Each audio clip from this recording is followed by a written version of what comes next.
আজ ১৪ই জানুয়ারি।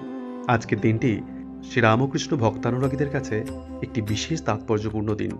কারণ আজকের দিনেই ১৯৩৮ সালে ১৪ই জানুয়ারি এমনই এক মকর সংক্রান্তির দিনে বেলুড় মঠে ভগবান শ্রীরামকৃষ্ণদেবের বিগ্রহের প্রতিষ্ঠা এবং তাঁর সার্বজনীন মন্দিরের শুভ দ্বার উদ্ঘাটন হয়েছিল। ঠাকুরের অন্যতম ত্যাগী পার্ষদ স্বামী বিজ্ঞানানন্দজি এই মন্দিরের শুভ উদ্বোধন করেছিলেন। এই মন্দিরটি ঠাকুরের প্রদর্শিত যত মত তত পথ এর বার্তা বহন করেন। সেই দিনটি ছিল বড় আনন্দের।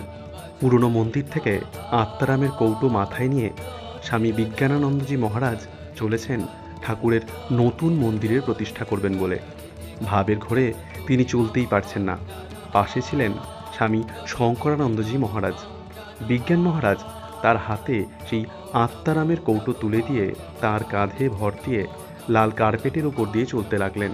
ঠাকুরের নতুন মন্দিরে আত্মারামের কৌটো প্রতিষ্ঠা করার পর পূজা পুষ্পাঞ্জলি সম্পন্ন হওয়ার পর বিজ্ঞান মহারাজকে ভরত মহারাজ জিজ্ঞাসা করেন, এই যে স্বামীজি আপনাকে ঠাকুরের মন্দির প্রতিষ্ঠা করার দায়িত্ব দিয়েছিলেন, তা উনি কি জানতে পারলেন?